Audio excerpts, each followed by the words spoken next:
8abc ও 2² bx এর গসাগু নির্ণয় করো। প্রথমে আছে 8abc, এটাকে আমরা ভাঙব। 8কে ভাঙলে 2 গুণ 2 গুণ 2 আর a গুণ b গুণ c, ভেঙে দিলাম। পরে কি আছে 2² bx, এটাকেও ভাঙব আমরা।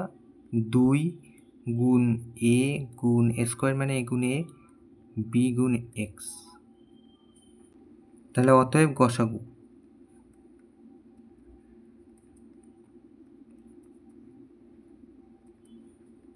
নির্ণেয় গসাগু। গসাগু বার করতে গেলে কি করব আমরা? কমনগুলো লিখব, তাদেরকে গুণ করব, করলেই আমাদের গসাগু পাওয়া হয়ে যাবে।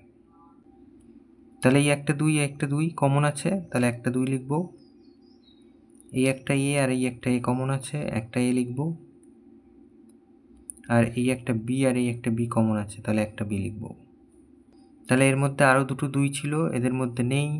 এর মধ্যে একটা a আছে, এর মধ্যে নেই। এর মধ্যে c আছে, এর মধ্যে নেই। এর মধ্যে x আছে, এর মধ্যে নেই। তাহলে আর কিছু লিখব না।